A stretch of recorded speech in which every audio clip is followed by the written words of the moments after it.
J'ai vu pas mal de séries ces derniers temps et j'ai envie de vous en parler. Salut à tous, ici Reg et bienvenue dans la vidéo des séries du moment. Alors ces derniers mois, on va dire depuis l'année 2022, j'avais pas mal de choses à faire, j'avais mes examens. Je commence mon stage demain mais voilà, j'aurai plus jamais d'examen de ma vie donc ça c'est plutôt cool. J'ai pas eu le temps de regarder beaucoup de séries, je voulais faire pas mal de vidéos sur les films du moment mais j'ai pas eu le temps de voir des films. J'ai toujours pas vu Nightmare Alley, le nouveau Del Toro par exemple. Et en plus récemment est sorti Elden Ring, du coup alors là, la galère quoi, ma vie a été siphonnée par le jeu. Mais là je commence le stage, je vais me remettre un peu à vraiment être focalisé sur les vidéos, à être vraiment à fond sur les séries, les films et tout. Après que je finisse Elden Ring évidemment, on va évidemment parler de 4 séries aujourd'hui avec celle que je vous conseille le plus à la fin. Mais avant de commencer cette vidéo, j'aimerais remercier le partenaire officiel de celle-ci, le navigateur d'internet Opera. Vous savez très bien ce qu'est un navigateur d'internet, pas besoin de vous spécifier comment ça marche et ce que c'est, mais qu'est-ce qui rend Opera différent et quelles sont les fonctionnalités qui sont vraiment intéressantes. Le but d'Opera vraiment c'est de pouvoir vous permettre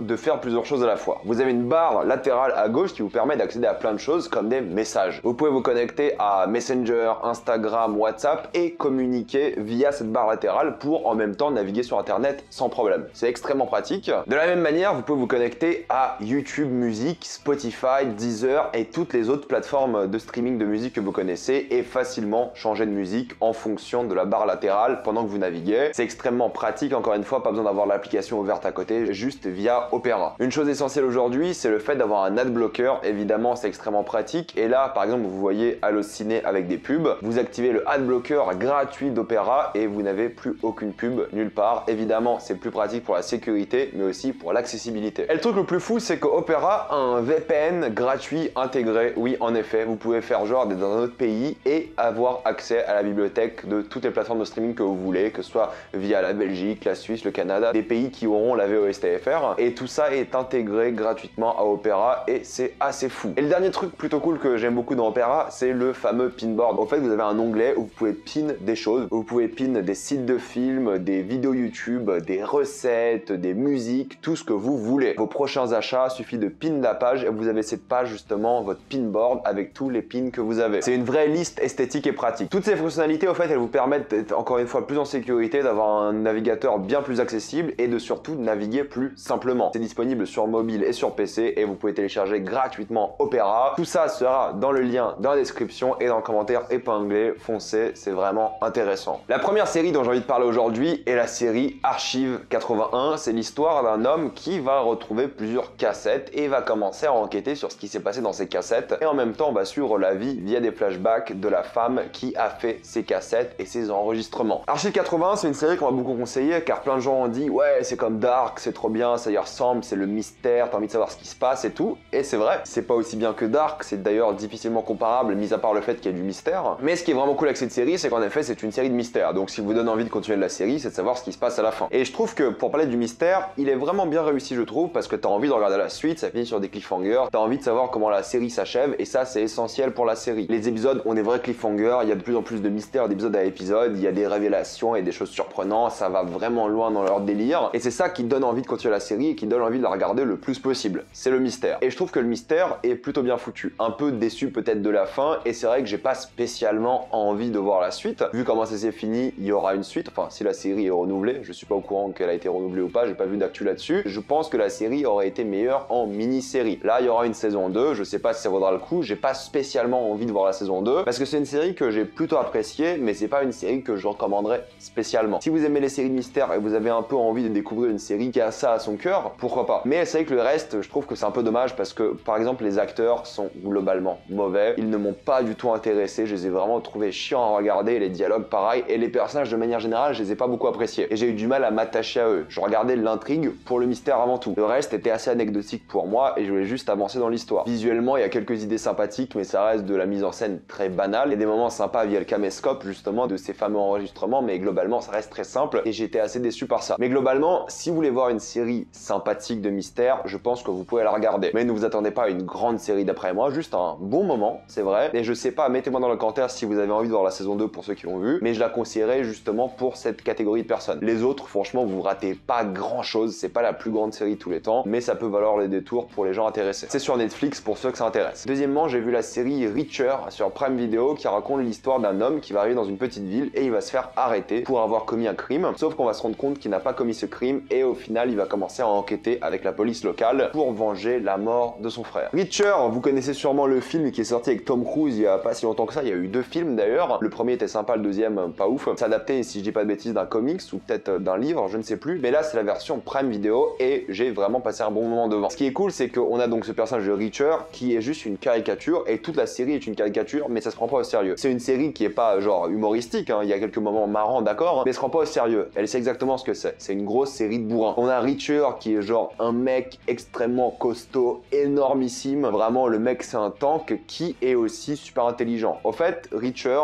c'est Sherlock sous stéroïdes, c'est ça. Il va deviner des trucs sur des personnages, des trucs aberrants, il va arriver à déterminer une enquête comme ça sans problème. Honnêtement, il va vraiment être trop abusé en tant que personnage, trop puissant en baston, trop intelligent, vraiment, c'est juste un peu un fantasme d'homme de le voir résoudre ça. Le mec est énormissime et en même temps il est trop intelligent. Il a un passé sombre et tout, c'est le fantasme un peu masculin, caricature, c'est trop bien. Alors même si l'intrigue pêche un peu à certains moments, j'ai trouvé la série assez divertissante et elle pêche quand elle commence à devenir trop sérieuse. Justement, ces moments où ça assume le côté loufoque de la chose et du personnage et du délire, t'as le temps d'avoir des relations de personnages assez intéressantes, assez drôles, assez touchantes à certains moments. L'intrigue principale est pas très intéressante, l'histoire de l'enquête est pas folle. Tu regardes pas cette série pour l'enquête ou le mystère, tu regardes pour le côté bourrin. Et l'avantage, c'est que lorsqu'elle se prend pas au sérieux, c'est vachement bien. Mais lorsqu'elle commence à te prendre au sérieux, là ça pêche un peu. Même si peut-être ça aurait été cool d'avoir 6 épisodes au lieu de 8 parce que du coup ça aurait été une intrigue bien plus restreinte. J'ai quand même envie de voir la suite parce que je me suis quand même bien éclaté devant. J'ai bien aimé les personnages, j'ai bien aimé vraiment leurs relations, j'ai bien aimé l'action qui était pas tout le temps très bien filmée, mais pour une série elle était satisfaisante et ils ont bien compris l'audience. Je pense que c'est une série pour mecs ou alors des meufs qui veulent voir ce mec énormissime. Mais bon voilà, c'est plutôt une série pour mecs je pense parce qu'il joue vraiment cette case là, série bourrin pour mecs. Et écoutez, moi j'ai passé un moment devant, donc si vous voulez voir une série d'action un peu bébête, sympathique, Reacher, c'est plutôt cool. Une autre série maintenant de Netflix, c'est Murderville, une compilation de sketchs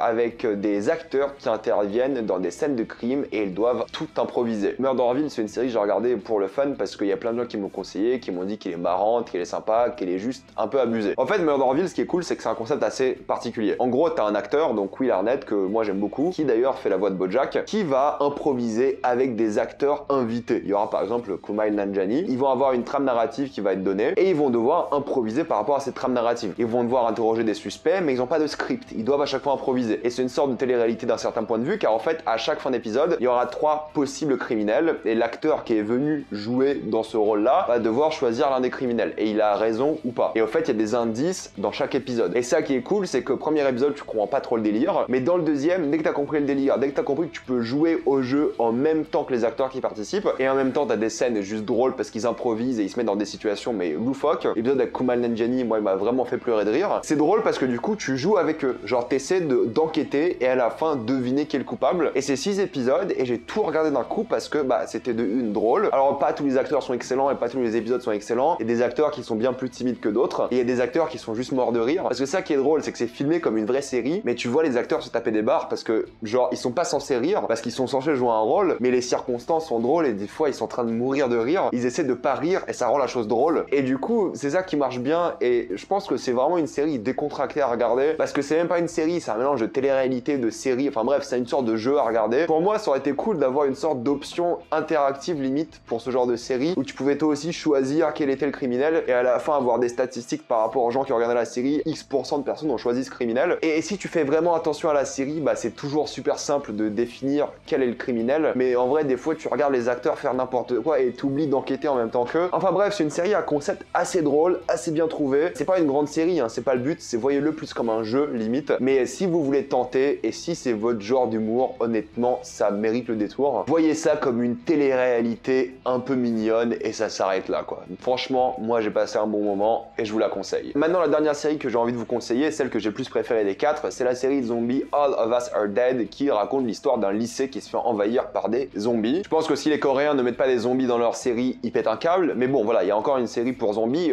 Au début je me suis dit putain j'en ai marre des zombies, mais il y a des bonnes critiques, les gens en parlent, je vais essayer. Et au fait, ouais, la série est vachement bien, faut pas se mentir, même si j'en ai un peu marre des zombies, voilà, moi je trouve qu'elle m'a plutôt bien happé. C'est en effet l'histoire d'un lycée qui se fait envahir par des zombies, et ce qui va se passer d'intéressant, c'est que bah au fur et à mesure des épisodes, tu vas rester au lycée la majorité du temps, mais on va voir des échos de ce qui se passe en dehors parce que c'est une vraie invasion zombie. Donc c'est le début de l'invasion zombie. On va t'expliquer d'où vient l'invasion zombie, pourquoi, comment et des choses comme ça. Il y a 12 épisodes et je trouve ça un peu long pour le coup. Je trouve qu'ils auraient dû avoir moins d'épisodes. Et à chaque fois, c'est des épisodes d'une heure, voire plus. Donc faut être vraiment accroché à certains moments. C'est assez long, j'ai mis du temps à la regarder. Mais c'est vrai que globalement, ce qui est cool, c'est que même si le scénario n'est pas plus original, les acteurs se donnent vraiment à fond et tu vois qu'ils s'éclatent. Mais c'est la mise en scène. Je sais pas comment ils font les Coréens pour avoir de la mise en scène, mais ils sont trop forts. Les autres séries que j'ai citées aujourd'hui, il y avait quasiment zéro mise en scène, ou très peu. Et là, les Coréens, ils te font des plans séquences de fou avec des figurants zombies, des trucs qui durent super longtemps, des scènes marquantes, des bons gros délires. Je trouve ça vraiment aberrant. Je sais pas comment ils arrivent à vraiment avoir cette attitude où ils arrivent à filmer super bien. Je sais pas si la série a coûté cher. On dirait qu'elle a coûté cher, mais en même temps pas trop. Il y a des épisodes qui ont coûté beaucoup plus cher et peut-être des épisodes qui se passent dans quasiment une pièce. Donc ça qui est marrant à voir, c'est la manière dont ils s'adaptent et c'est la mise en scène qui tient le truc. C'est complètement assumé. Il y a des vrais partis pris artistiques et c'est ça qui est cool à voir. C'est que quand il s'agit de mise en scène, de visuel, bah, les Coréens se donnent à fond. Ce qui n'est pas toujours le cas des autres, mais là pour le coup, ça a marché du tonnerre. Et j'ai pas envie de trop vous en révéler car c'est une série plutôt cool. Mais honnêtement, si vous avez le temps, si vous avez envie de vous mater une série de zombies, ne vous arrêtez pas au fait que c'est des zombies parce que visuellement ça déchire et c'est pour ça que la série mérite le détour. Pour les relations entre les personnages sont plutôt cool. Il y a voilà pas mal de conflits, de drames, pas mal de moments assez touchants mine de rien. Donc franchement, ça reste une série pour jeunes adultes. Mais si vous voulez la voir dans le contexte et dans ce que ça raconte, ça vaut quand même le détour. C'est plutôt cool. Je vais m'arrêter là. Mettez-moi dans les commentaires ce que vous avez pensé de ces films. Les avez-vous adorés ou détestés? Tout ça dans les commentaires. Comme d'habitude, pensez à vous abonner à la chaîne pour plus de vidéos. Mettez un j'aime et partagez cette vidéo, ça aide beaucoup la chaîne. Suivez-moi sur tous mes réseaux et moi je vous dis à la prochaine fois. Salut à tous.